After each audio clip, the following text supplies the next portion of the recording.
தமிழகம் எங்கும் கிளைகள் கொண்டு Anthamal institute of hotel management and hospital management படிப்பில் சேர்வதற்கான அட்மிஷன் நடைபெறுகிறது.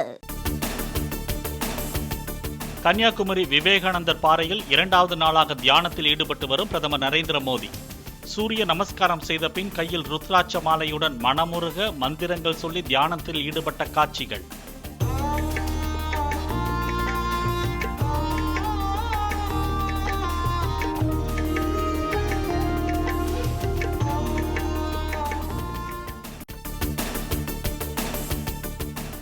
விவேகானந்தர் நினைவு மண்டபத்தில் தியானத்தில் ஈடுபட்டு வரும் பிரதமர் மோடி துளசி நீரை மட்டுமே அருந்துவதாக தகவல். தியானம் மேற்கொள்ளும் நாட்களில் திட உணவு எதுவும் பிரதமரின் தினசரி உணவு பட்டியலில் இடம்பெறவில்லை எனவும் தகவல். கன்னியாகுமரியில் இன்று காலை சூரிய உதயத்தை காண சுற்றுலா பயணிகளுக்கு அனுமதி. பாதுகாப்பு கருதி ஒவ்வொருவரையும் முழுமையாக சோதனை செய்த பின்னர் அனுமதித்த போலீசார். திருப்பதி ஏழுமலையானை தரிசனம் செய்தார் மத்திய உள்துறை அமைச்சர் அமித்ஷா. தரிசனத்திற்கு பிறகு கோயில் நிர்வாகம் சார்பில் தீர்த்த பிரசாதங்கள் வழங்கப்பட்டன. 8 மாநிலங்களில் உள்ள 57 தொகுதிகளில் நாளை இறுதிக்கட்ட வாக்குப்பதிவு. நேற்று பிரச்சாரம் ஓய்ந்த நிலையில் வாக்குச்சாவடிகளை தயார்படுத்தும் பணி தீவிரம். ஒடிஷாவில் தொலைதூர கிராமத்துக்கு மின்னணு வாக்குப்பதிவு இயந்திரங்கள் உள்ளிட்ட பொருட்களை எடுத்துச் சென்ற தேர்தல் பணியாளர்கள். மக்களவைக்கு 7வது கட்டமாகவும் ஒடிஷா சட்டசபைக்கு 4வது கட்டமாகவும் நாளை வாக்குப்பதிவு நடைபெற உள்ளது. தலைநகர் டெல்லியை வாட்டி வதைக்கும் தண்ணீர் பஞ்சத்தின் தீவிரத்தை உணர்த்தும் காட்சிகள். ஆண்களும் பெண்களும் டேங்கர் லாரிகளின் பின்னால் ஓடிச் சென்று ஆளுக்கு ஒரு குழாய் போட்டு தண்ணீர் பிடித்துச் செல்கின்றனர். தலைநகர் டெல்லியில் கடும் குடிநீர் பஞ்சம் நிலவுவதால் அண்டை மாநிலங்களிடமிருந்து கூடுதல் நீர் ஒதுக்கீடு செய்ய கோரி உச்சநீதிமன்றத்தில் டெல்லி அரசு மனு. நீர் தேவை அதிகரித்துள்ளதால் அடுத்த 1 மாதத்திற்கு ஹரியானா, உத்தரப்பிரதேசம், ஹிமாச்சல் ஆகிய மாநிலங்கள் கூடுதல் நீரை ஒதுக்கீடு செய்ய கோரிக்கை. மகாராஷ்டிராவில் ஊருக்குள் தண்ணீர் கிடைக்காமல் காடு மேடாக நீர்நிலைகளை தேடி அலையும் மக்கள். அதிகாலை 4 மணிக்கே பாத்திரங்களுடன் கிளம்பி பல மைல் தூரம் நடந்து சென்று நீர்நிலைகள் அருகே பள்ளம் தோண்டி தண்ணீர் பிடித்து வரும் நிலை. வீராணம் ஏரியிலிருந்து சென்னைக்கு குடிநீர் அனுப்பும் பணி தீவிரம். சென்னை மக்களின் குடிநீர் தேவைக்காக வினாடிக்கு 30 கன அடி வீதம் தண்ணீர் அனுப்ப ஏற்பாடு. தமிழ்நாட்டில் இன்று பகல் நேர வெப்பநிலை இயல்பை விட 3 டிகிரி செல்சியஸ் வரை அதிகரிக்க வாய்ப்புள்ளதாக வானிலை ஆய்வு மையம் அறிவிப்பு. நாளை முதல் 4ஆம் தேதி வரை அதிகபட்ச வெப்பநிலை இயல்பை ஒட்டியும் இயல்பை விட 2 டிகிரி செல்சியஸ் வரை அதிகரிக்கவும் வாய்ப்பு.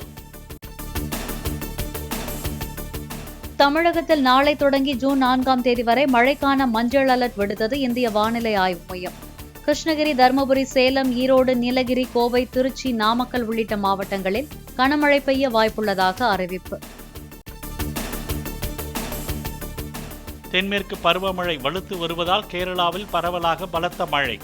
கேரளாவின் 12 மாவட்டங்களில் இன்று கனமழை எச்சரிக்கை விடுத்தது வானிலை ஆய்வு மையம். பாலியல் பலாத்காரம், ஆபாச வீடியோ உள்ளிட்ட வழக்குகளில் தேடப்பட்டு வந்த ஹசன் தொகுதி எம்பியான பிரஜ்வல் ரேவண்ணா கைது. பெங்களூரு விமான நிலையத்தில் வந்து இறங்கியவரை அழைத்துச் சென்ற சிஐடி போலீசார்.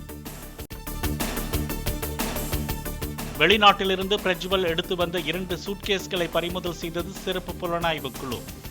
பிரஜ்வல் தங்க வைக்கப்பட்டுள்ள சிஐடி அலுவலகத்தில் பேரிகார்டு அமைத்து பலத்த பாதுகாப்பு. இங்கிலாந்து வங்கிகளின் பாதுகாப்பு பெட்டகங்களில் வைக்கப்பட்டுள்ள இந்தியாவுக்கு சொந்தமான தங்கத்தை தாயகம் கொண்டு வருகிறது ரிசர்வ் வங்கி. 1991ஆம் ஆண்டுக்கு பிறகு முதன்முறையாக 100 டன் தங்கம் இந்தியா வருகிறது. சென்னை மாதவரத்தில் சட்டவிரோதமாக தாய்ப்பாலை பாட்டிலில் அடைத்து விற்பனை செய்த நபர் கைது. தாய்ப்பால் சேகரித்து வைக்கப்பட்ட 200க்கும் மேற்பட்ட பாட்டில்களை பறிமுதல் செய்து உணவு பாதுகாப்புத்துறை அதிகாரிகள் விசாரணை. யூடியூப் பைக் ரைடர் டிடிஎஃப் வாசனுக்கு மதுரை அண்ணா நகர் காவல் நிலைய போலீசார் சம்மன். ஜூன் 3ஆம் தேதி செல்போனை ஒப்படைக்க உத்தரவு. திருவண்ணாமலை மாவட்ட குற்ற ஆவண காப்பக ஏடிஎஸ்பி வெள்ளத்துறை இன்று பணி ஓய்வு பெறவிருந்த நிலையில் பணியிடை நீக்கம். சிவகங்கையில் போலீஸ் காவலில் இருந்த கைதி மரணமடைந்த வழக்கில் வெள்ளத்துறைக்கு தொடர்பு இருப்பதாக நடைபெற்று வந்த விசாரணை நிலுவையில் உள்ள நிலையில் நடவடிக்கை. வாரணாசி கங்கை ஆற்றங்கரையில் உள்ள படித்துறையில் சிறப்பு வழிபாட்டுடன் கங்கா ஆரத்தி. வாக்காளர்களிடையே 100% வாக்குப்பதிவு குறித்து விழிப்புணர்வை ஏற்படுத்த புதிய முயற்சி. டைம் பத்திரிகையின் 2024ஆம் ஆண்டின் உலகின் மிகவும் செல்வாக்குமிக்க 100 நிறுவனங்கள் பட்டியலில் ரிலையன்ஸ் நிறுவனம். மதிப்புமிக்க இந்த பட்டியலில் இந்தியாவின் டாடா குழுமம், சீரம் இன்ஸ்டிடியூட் நிறுவனங்களுக்கும் இடம். உலக புகையிலை எதிர்ப்பு தினத்தை முன்னிட்டு ஒடிஷாவின் பூரி கடற்கரையில் எலும்புக்கூடு வடிவ சிகரெட் மணல் சிற்பம். புகையிலை எதிர்ப்பு விழிப்புணர்வுக்காக பிரபல மணல் சிற்ப கலைஞர் சுதர்சன் பட்நாயக் வடித்த சிற்பம். தமிழகம் எங்கும் கிளைகள் கொண்ட Anthamal institute of hotel management and hospital management படிப்பில் சேர்வதற்கான அட்மிஷன் நடைபெறுகிறது.